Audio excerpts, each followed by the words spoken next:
Knox Game Design, June 2021. Sound effects with Bfxr. Welcome everyone to Knox Game Design for June 2021. My name is Levi Smith. So this month we're going to be talking about sound effects with Bfxr. So in the past I've kind of made these talks a little, maybe sometimes a little bit too long. So I was going to talk about creating sound effects and how to use those in a game, but I decided for this month I'm just going to talk about generating sound effects. Then maybe next month I'll talk about how to take the sound effects that you've generated and then apply those to a game engine. So the tool I'm going to be talking about is called Bfxr. It's a tool that I've used, I know, at least since 2013. I think that's when I found out about it. But it originally started out, it's a free tool. I'll go ahead and note that. So anybody can download this and play with it. It was originally Sfxr. I'm not sure what that stands for. But I found out about this through the Ludum Dare, this 48-hour game jam competition that I usually do now twice a year. Found out about it through the tools page on that site. At least when they used to have a tools page. And apparently this tool was created specifically for Ludum Dare. This guy, Thomas Pedersen, I believe I'm pronouncing that correctly. He goes by Dr. Peder online. He created this tool as a way to generate sound effects quickly for game jam games. And it was actually created in December 2007 for Ludum Dare 10. Now we're on Ludum Dare 48, so it was quite a few years ago. But yeah, you can go to this URL, that's his website, drpedker.se. I believe that's Sweden. And you can download it there. Now this is if you want Sfxr, which was the original. Download it right here. And one advantage to using Sfxr is that it has fewer options, so it may be a little bit more accessible to someone just getting into game development or generating sound effects. So the new version is called Bfxr, and that was created by I'm not sure if I'm pronouncing that correctly, Stephen Lavelle. And so it basically built on top of Sfxr, added a lot of new options. Upright. So yes, bfxr.net. I think you can run this through the web interface, I think, or what I usually do is download it. But you have to, I think, you used to have to get a Adobe. It's not like Flash, but it's some Adobe add-on in order to run it on the desktop. But maybe now they just have it where you can just download it right here, all in one. Not sure. But so let's go ahead and take a look at Sfxr. Okay, so here's Sfxr. This was the original. So you only have like 4 options for waveforms: square wave, sawtooth, sine wave, and noise. This kind of goes along with the original NES that only had like a square wave and a triangle, 2 square waves, 2 triangles, and noise. This actually has a sine wave as well, which the NES didn't have. But yeah, just press these buttons at the side. You can press the same button multiple times to kind of generate different sounds. But they have different categories of generating sounds: pick up coin, laser or shoot, explosion, power up, hit hurt, jump, and blip select. I guess coin is like a coin in Mario Brothers. Lasers like shooting a gun. Explosion, like a ship blowing up or something. Power up, like picking up the mushroom in Mario. hit whenever your player gets hit by an enemy, or I guess the enemy getting hit as well. Jump, like Mario jumping. Blip select, that's like a menu, changing menu options or pressing start, something like that. And then they have the option where you can mutate, or you can take that same sound effect and just change it a little bit. Then I guess here randomizes a completely randomized version.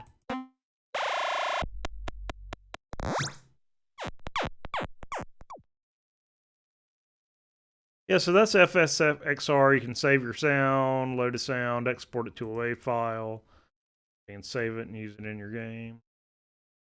So let's go back and look at Bfxr. So yeah, these are the different options I talked about. So in Bfxr, it's the same options for generating random sounds: pickup coin, laser shoot, explosion, power up, hit hurt, jump, blip select, randomize, and mutation. The one nice thing about Bfxr over Sfxr, okay, there we go. We got it zoomed in nice and big here. So it's got the same options: pickup coin, laser shoot, explosion, power up, hit hurt. And the nice thing is, if you hover over one of these, it kind of gives you a little idea what it's going to do. Try turn up your jump into a soggy kiss with some bit crush. A little bit of humor in there. So jump, blip select, randomize, mutation. So I think mutation just works on whatever the last one you've generated is. So you can see every time you click on one of these, then you can see all these little sliders moving around for you. It's pretty cool. And one thing that I like to do, so like if I have a jump and it's a square wave, I can change it to a sine wave. If I just want the same general sound, but I want a different wave, you can just change the waveform. And the one thing that, I don't know, I think could be better is that it'd be nice if it actually showed the waveform. So if I change this to a sine wave right there, I can export this, export wave. And I was going to talk about this a little bit later, but example, sine.wave. You can actually go in, if you have Audacity, which is another free audio tool, go over to Audacity, open example sine, and then you can zoom in right here. You can see that sine wave that it generated, which I think is pretty cool. So I wish they had something like this built directly into Bfxr, but again, it is a free tool, so you really can't complain. I guess if I really wanted to, I could go in and do that myself if I had the time. So anyway, back to Bfxr. One really nice thing, I guess I'll start out saying that Bfxr works on tones, and I didn't know this to begin with, but like every note of whenever you're playing music, every like puff into your instrument or every pluck of a string is a tone. So this only works on individual tones. So it's very simplistic sounds that it will generate, but Bfxr has this mixer, so you can like select multiple tones. Like I want to get this jump sound, and then I want to add an explosion after that. Did I have an explosion or hit blip? Yeah, there's an explosion. So I can have an explosion and a jump. Or if you want to mix together, just drag them like that. Or if you want the jump first, jump then explode. So that's a way to like add multiple tones, and you can have 5 of these together. Where's that coin? So you can have some. So you wouldn't be able to get this sound effect with a single tone. It takes 3 tones together to make this one sound effect. But unfortunately, you can only do 5 of these, and it's kind of, I don't know. You can only pick up and drag them around. I talked about waveforms a little bit earlier. Actually, Bfxr has a couple of additional waveforms. It also has breaker, tangent, with whistle, white noise, pink noise, bit noise, buzz, and holo. And I actually took one sound effect and then pulled modified that sound effect based on those different waveforms, then pulled all those into Audacity, kind of like I just showed a few minutes ago. And you can actually see, if you zoom in, like the square wave, it looks like a square going up and down. And if you're really interested in like sound logic or the science behind these sound waves, I did a like a sound effects for game developers talk a few months ago, and I talk all about this. But generally, the closer these are together, the faster it goes up and down together, that gives you your higher frequencies, and the farther the spread apart gives you your lower frequencies. So here's like the example of a square wave. Like the three basic ones are square, then triangle just goes up and down, angular, sine wave. You know what sine is? It's kind of a circular parabola going up and down. I guess it's parabola going up and down, continued. Then saw wave kind of looks like the teeth of a saw. It just kind of goes directly up and curves down and around and directly back up. Kind of like a hacksaw, saw that you'd see like in a garden for cutting limbs, I guess. Tangent's kind of the same, a little bit backwards. It goes up, then drops directly down. Kind of comes up at a kind of like a x to the third cubed wave, cubed curve right there, then drops directly down. Whistle looks like a sine wave, but it's really jagged. Then breaker kind of also looks like a triangle. Then white noise is just random up and downs, and you can't make any sense out of it. It looks like a kid's drawing almost. It's like a kid took a crayon and white noise. And pink is kind of the same, but it's a little bit more not as chaotic, but still chaotic.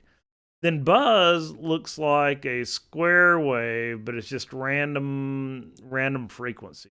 So you see some of them close together, then some really far apart. And holo kind of looks like a sine wave, but it's really jagged as well. Then bit noise kind of looks like buzz as well. So if we go back to Bfxr, since I can take like one sound, let's take that beep right there. So this is triangle. This is sine. This is square. So the square sounds a little bit grittier. I couldn't tell too much difference between sine and triangle. The square sounds a little bit, I don't know, grittier, I guess. Saw. Breaker. Tangent. And with the other sound effects generator, when you hover over these, it gives you a description. So for tangent, it says a potentially crazy wave does strange things, tend to produce plenty of distortion because the basic shape goes outside the standard waveform range. Now, like triangle waves are robust at all frequencies, stand out quite well in most situations, and have a clear resonant quality. Sine waves are the most elementary of all wave types. However, they can be sensitive to context, background noise, or acoustics can drown them out sometimes, so be careful. Square waves can be quite powerful. They have two extra properties, square duty and duty sweep. They can further control the I don't know how you pronounce this. It's either timbre or timbre. Timbre of the wave. Saw just says saw waves are pretty raspy. So whistle kind of sounds like a whistle.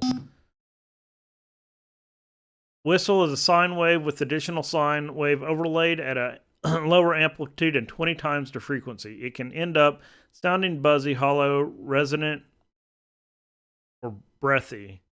White noise is your bog standard random number stream, quite hard sounding compared to pink noise.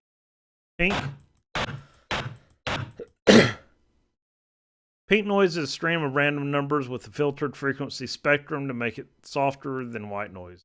Bit noise, periodic 1-bit white noise, useful for glitchy and punky sound effects. Buzz, periodic 1-bit noise with a shortened period. It makes a nice digital buzz or clang sound. Holo, pretty dense mix of lots of waveforms.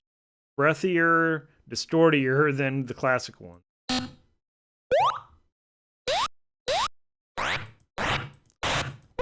So if you have like a nice bass sound that you like, then you can kind of just change these waveforms to make it a little bit different.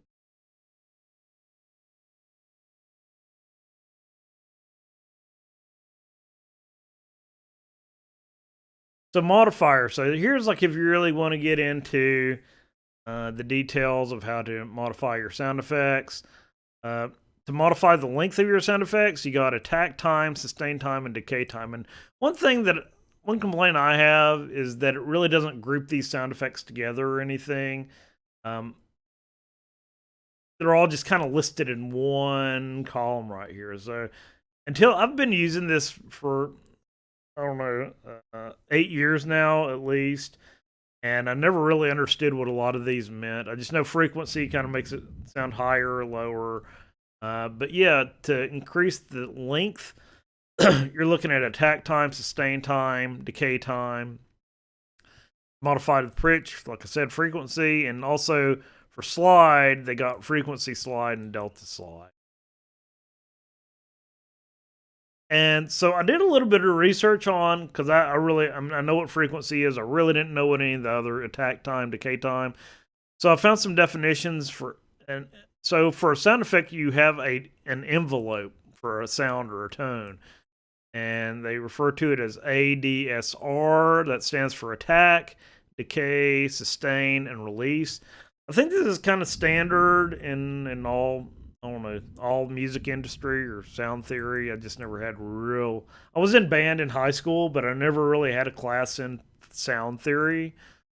So attack time, the first one, how long it takes for the volume of the sound to go from silence to maximum level. Decay time is how quickly the sound drops to the sustain level after your initial peak. Sustain time is the period of time during which the sound is held before it begins to fade out. And also under sustain, you have punch, which tilts the sustain envelope for more pop. Then release time is how quickly the sound fades when a note ends. So this is just one note this envelope that we're talking about. And I got a lot of these definitions from a couple of different sites. I'll put all the links in the notes. But first of all, there's this Sweetwater. This is the first site that I found, and it has a nice glossary of terms. So if you want to know what attack is, attack time, you just come down here and click attack time, and it'll give you a definition.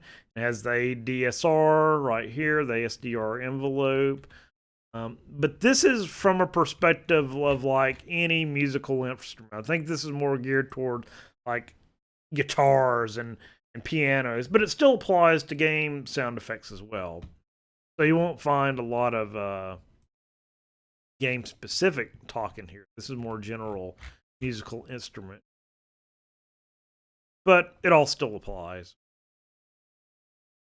The second site, so I found this teachmeaudio.com. It gives some good examples of attack, decay, sustain, and release with like, so that's attack, decay, short decay, long sustain, then release, long release. So it kind of breaks down that envelope, and it has a really good diagram right here. Time, So here's your amplitude. So it starts out at 0 and starts going up for attack. Then it comes down for decay.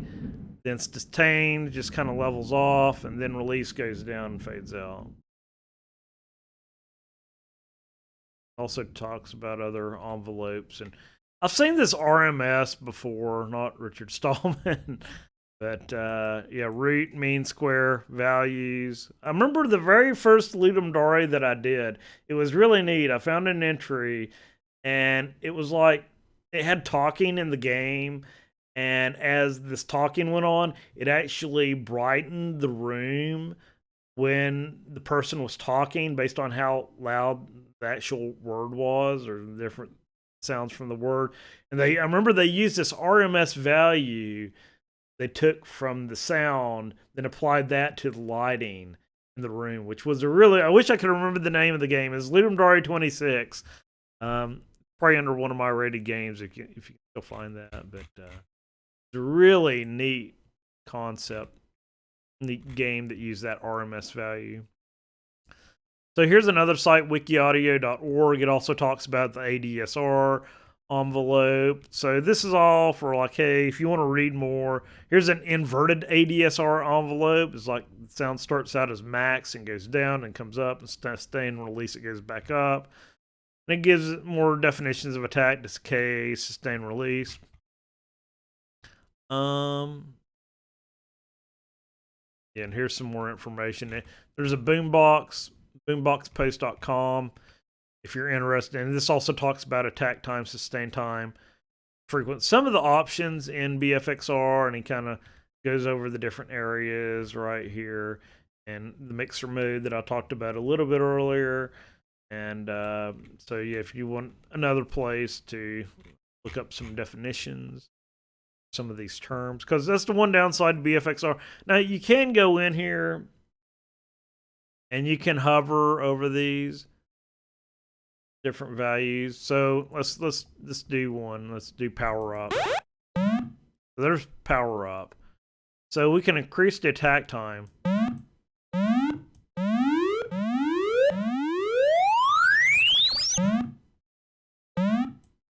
So if you kind of have a sound effect you like and you just want to increase the time, I'd probably work on sustain time.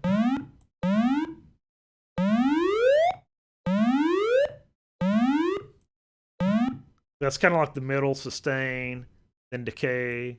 But yeah, you can hover over these. Like punch tilts to sustain envelope for more pop.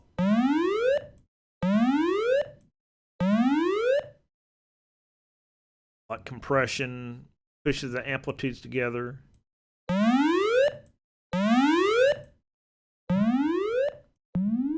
So bringing the compression down kind of makes it sound a little bit more muffled. Frequency.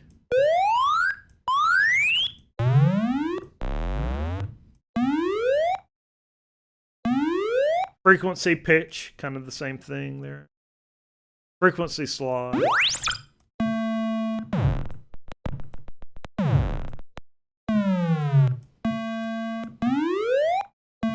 Either make it slide up or down, delta slide.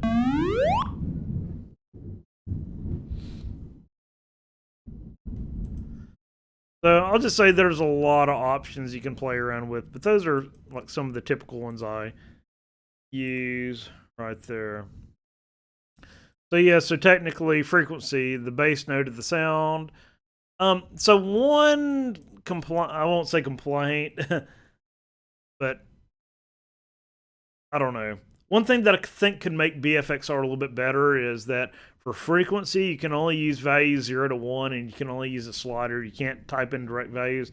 And also, if you go and listen to my sound for game developers talk, you can actually get the frequency of like mid A, B, C, D, E, F, G, the different notes of the scale.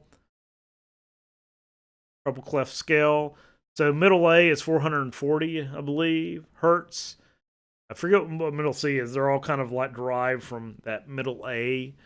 So it would be nice if I could actually just go into BFXR and type in 440 hertz for frequency. Start with that. Then I could make the exact sound effect that I want, but you can't. You can only use, it only has 0 to 1.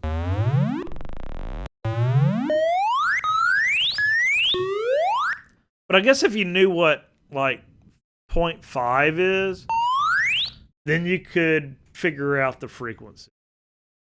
I don't know. Not a huge complaint. It's just, that'd be nice to have. So frequency slide, slides to frequency up or down, frequency cutoff. If sliding, the sound will stop at this frequency. So if you set your frequency cutoff really, really low, you're not going to get any sound because it's not going to slide at all. Delta slide accelerates to frequency slide. So yeah, turning your delta slide down can also cut out your sound. So frequency slide, yeah, you can't even hear it because it's sliding.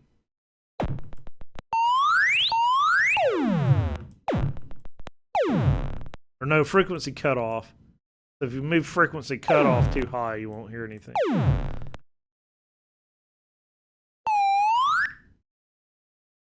So vibrato depth, strengths of the vibrato effect, vibrato speed, speed of the vibrato effect. I really don't deal with these.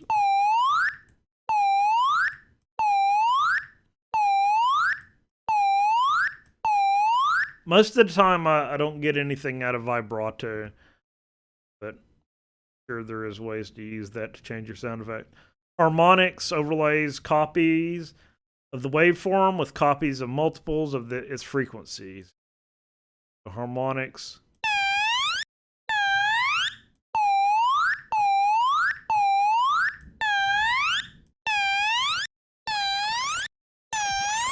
It just sounds yeah.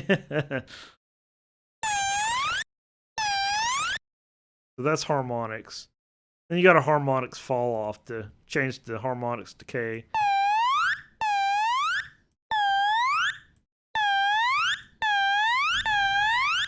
I think this is also where it'd be good to actually see the waveform. Now it does have like a little picture, like a crude bar graph up here on the top, but it's not an actual waveform.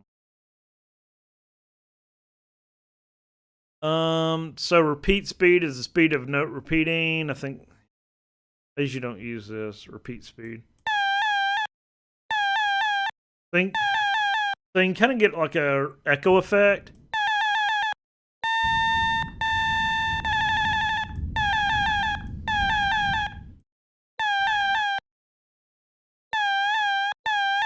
So I think this is a way, like if I just have pick up a coin, where's the coin? So if I have a coin, but I want it to be echoey and just go into repeat. Well, I guess it doesn't work on that one.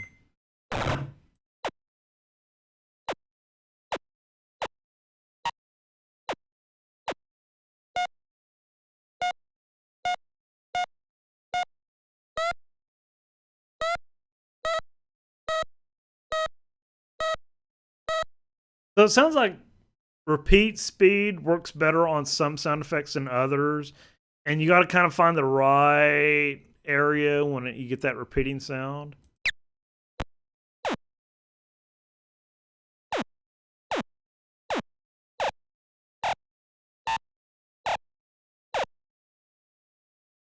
So flanger offset. This sounds like something important that I should know. I don't know what a flanger offset is. It just says offsets a second copy of the wave by a small phase. Flanger offset.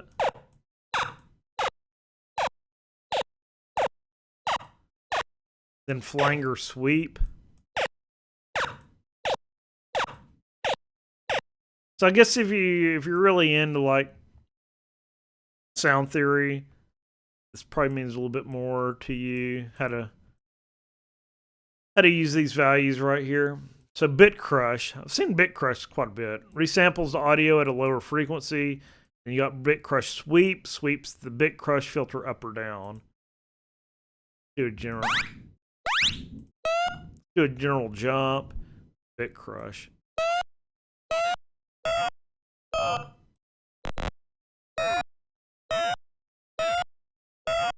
That's bit crush. This is the sweep.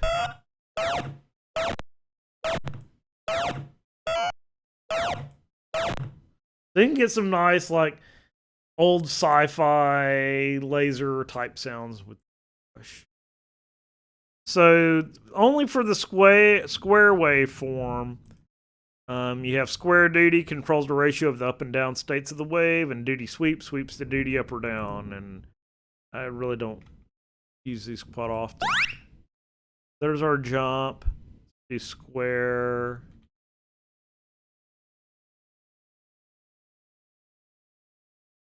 Square duty.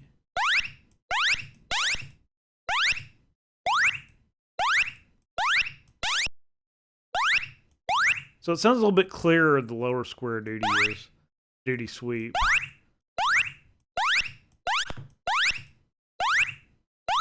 I don't notice much difference with duty sweep. But that's just for one sound effect. So I went back and I looked at some old like NES games. So I found one neat site called sounds-resource.com, and I was looking in the NES like folder, NES area, and you can download sound effects for like a lot of old games like Mario 3, Mega Man 2, Legend of Zelda. Let's like click on Mega Man 2, then you can go here and get in-game sounds. Then you can download like the sounds for Mega Man 2. Be a zip file. You can get all the sound. See if I'm playing death.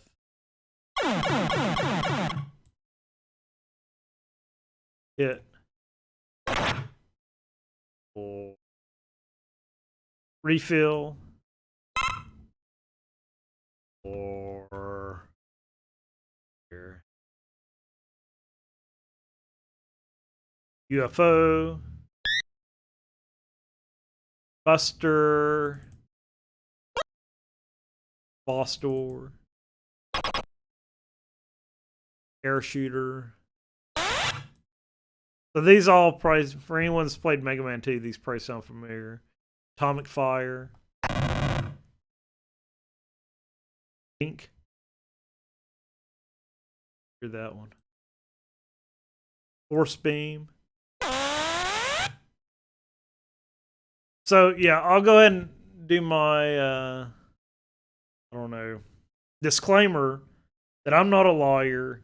I wouldn't use these in a game because you put these in one of your games and everybody's gonna say, "Hey, yeah, he ripped off Mega Man or Zelda or whatever." So even though they are like very rudimentary sounds, I would stay away from using these. But they're still good examples. So what I did is I took the Mario sounds and I did like a Mario jump, and I pulled that into Audacity.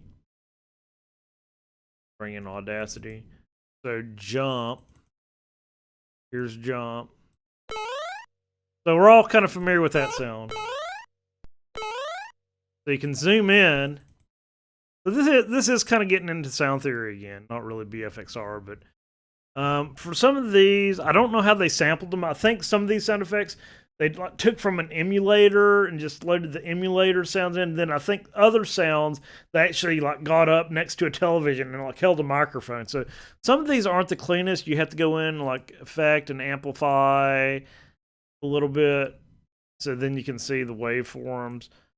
But what I did is I noticed that the waveform changed like right here. So if you zoom out, you can tell right there the waveform changed. So this is actually like 2 tones, maybe even 3 tones put together. You have that part, and then you have the rest, and the rest just kind of fades out.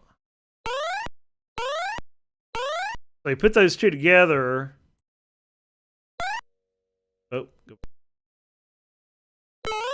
You put those two together, then it's kind of like boing. So maybe this could be one tone. Like this is it has no attack, and then here's the sustain, and here's the release, sort of. But if you go and look at file open, So it's kind of the same for coin. Okay. Again, you got to amplify this to see it. Now, other game sounds, you don't have to do that. It's already amplified for you. Play this. So if you look at this, here's like the sustain part right here. Here's the release right here. Because you can see the amplitudes are getting smaller and smaller and smaller. Now the space between the peaks of the wave are the same, so it's still the same frequency. It's still the same frequency, but it's just fading out because the amplitudes are getting smaller. So what's interesting, I went through all of these Super Mario sound effects, and the only one that I could find that isn't a square wave is the skid. That's like Mario's running, then you press the opposite direction, and he starts skidding a little bit. Let's take this effect, amplify that up, then zoom in. So this is actually a triangle wave. So the NES, as I said earlier, can do triangle waves, square waves, and noise.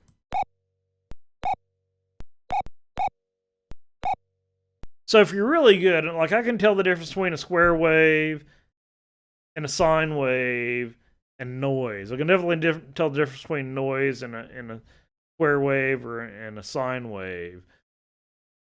Determining the difference between a triangle wave and a square wave is a little bit more difficult. I'm sure there's people out there that can notice the difference.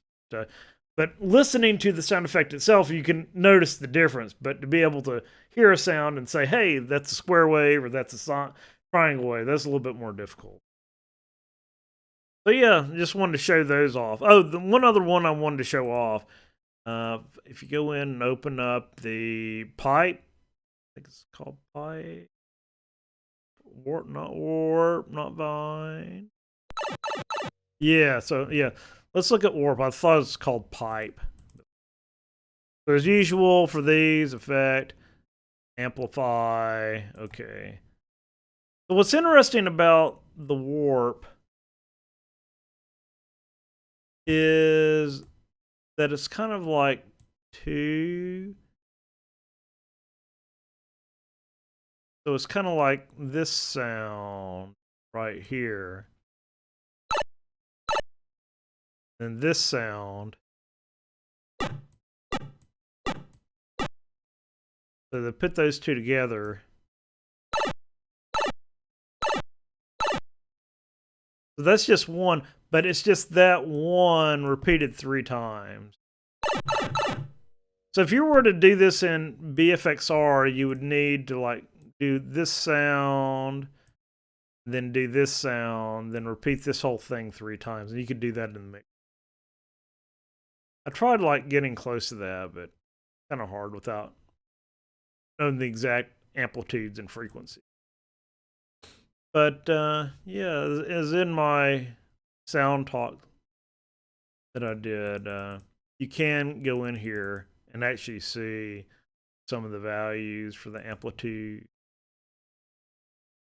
You can actually figure out the space between where it goes up and down. Then you can calculate the frequency from that. So go watch that talk if you're interested in that. Really technical. So back to BFXR. Saving's pretty simple. You can either export to WAV to save as a WAV file, or you can save the disk. You can save in the BXFR format, so you can modify it later. Back to BFXR.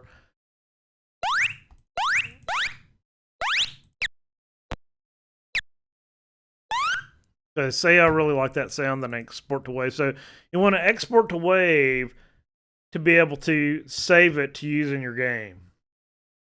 Make sure you got the .wav. I think one thing about this program, if you don't put the .wav at the end of your file name, then it just saves it without the .wav file.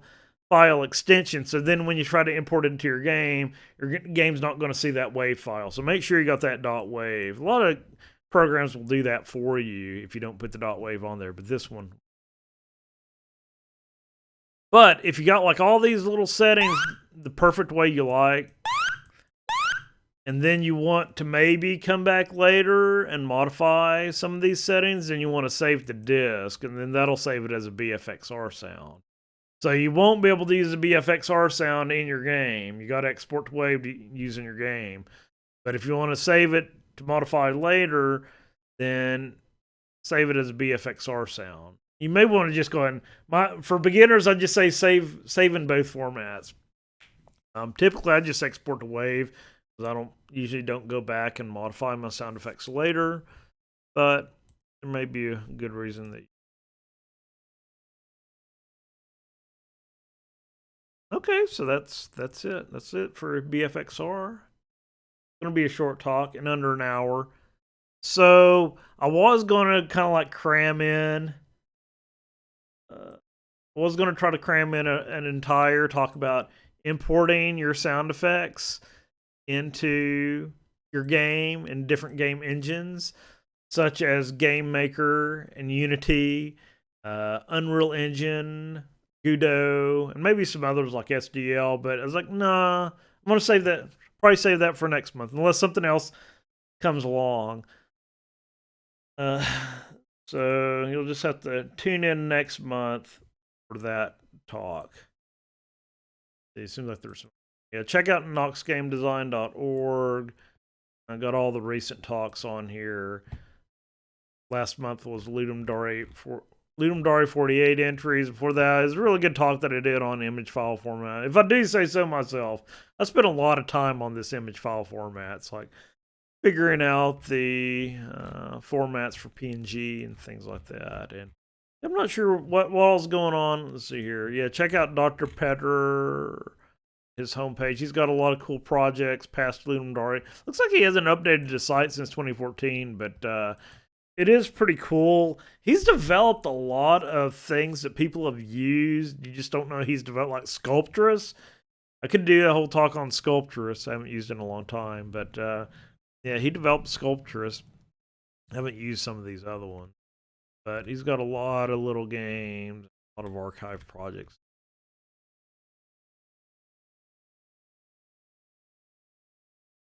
Yeah, so I don't know what happened to this. I don't know if he like works for a game development company or what.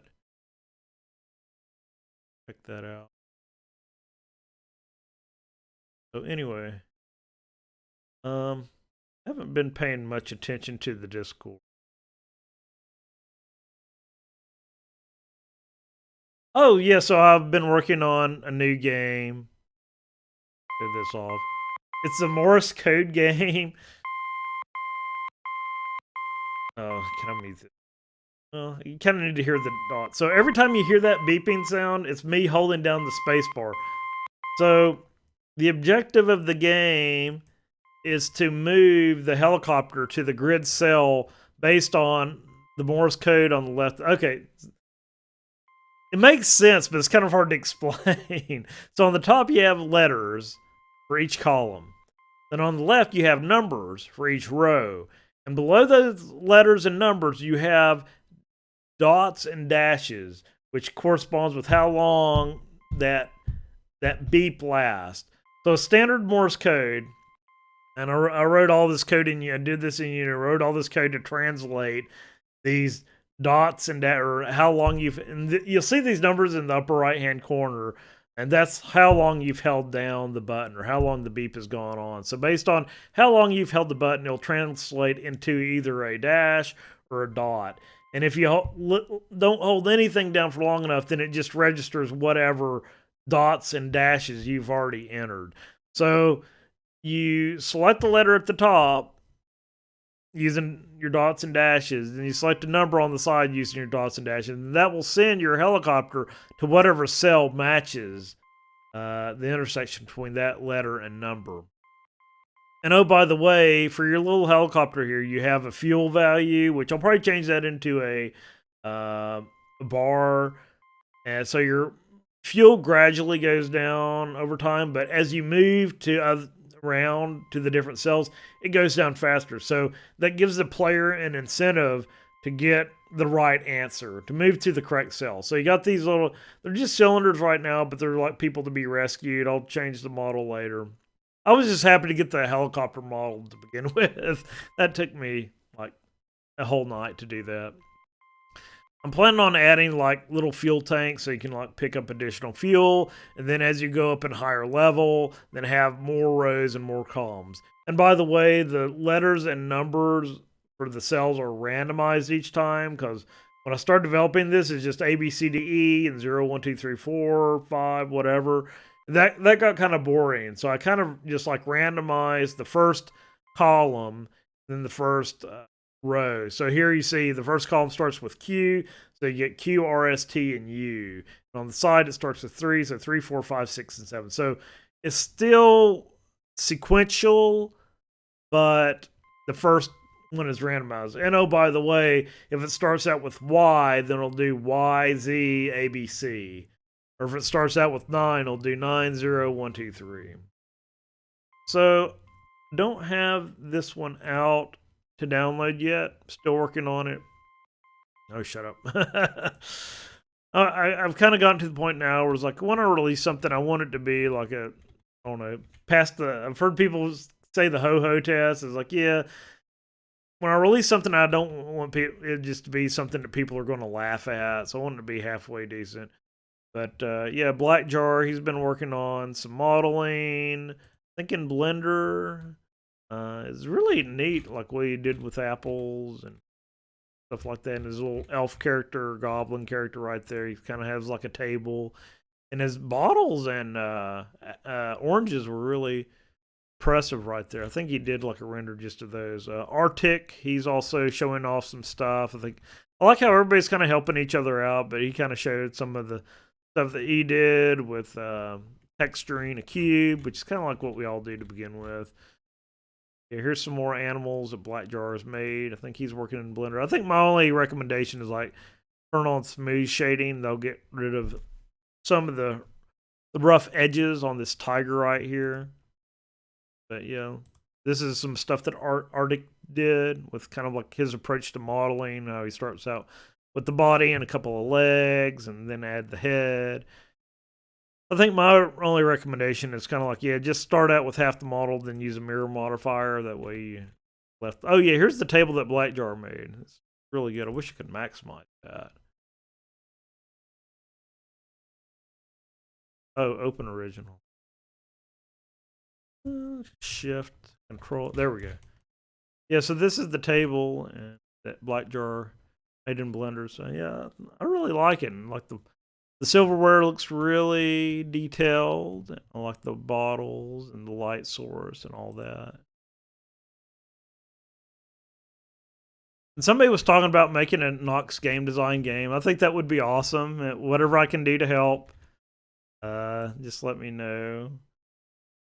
We've always talked about doing a group game, but I think due to people's schedules and things like that, trying to get everybody on at the same time, or I think it really comes down to like nobody wants to be the idea guy. It's like everybody wants to be the idea guy, but nobody really wants to be the idea guy, because it'd almost be like what's that game where somebody adds on to the story each time? So it'd almost be like one person starts with an idea, somebody else would have to, so everybody gets a little bit of an idea in on it. I think that's probably the hardest part. Then it's like, I think from the outset, you just got to say, hey, this is just going to be a game jam game or an open source game. That way nobody gets their feelings hurt. I mean, nobody's trying to like sell it for money or anything like that. So that's the things you got to watch out for with teams. Like, yeah, just make sure everybody's on the same page.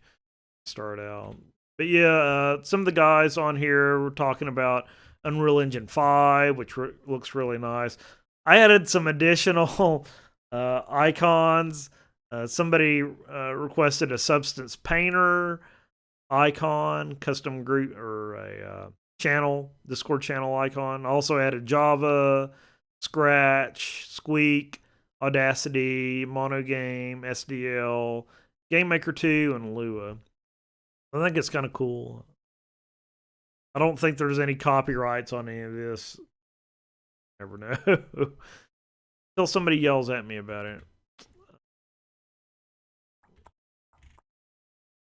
People are sharing. A lot of people are sharing some resources in the Discord channel. Yeah, I just added the latest Ludum 48. Not much going on game dev wise. But yeah, if anybody ever wants to show off a game, just let me know and we can schedule a time. We can get on and maybe show off games or something. Yeah, haven't had any more in-person meetings. Yeah, I did a kickoff for Ludum 48. Nobody showed up, or at least I wasn't aware of anybody that showed up. Aside from me, I did take pictures. So yeah, we'll try it again in the fall. I know things are still kind of weird, and but I think things are kind of starting to get back to normal. But yeah, I kind of like doing Oak Ridge just because it's not out of my way. But if anybody else has any other suggestions, we've done Panera Bread in the past, and we've done other places. The problem is some other places can be noisy. Might try to find a library. I've been kind of. My new thing is I've been doing a lot of walking. I've found some new potential places for meeting in the area. But talk about that when it comes to the next game jam, or if anybody's interested in just meeting for a monthly meeting, just let me know. There's always what is it? KEC, Knoxville Entrepreneur Center, Market Square. I haven't been there in ages. I think it was shut down for the longest time. I don't know if they're ever going to open it back up or what, but it's over in the Market Square over there, which is kind of nice. It's just, it can be a pain driving to downtown Knoxville sometimes, and it can be really busy out there sometimes. But yeah, hopefully people get back to making games. I'm still trying to do one a month, but I don't know. Kind of slowing down a little bit. I don't know, kind of getting to the age where I can't look at screens like all weekend anymore.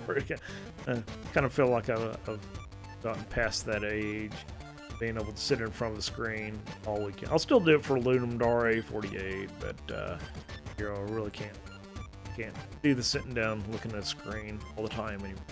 So, anyway, I hope everybody found talk interesting, useful.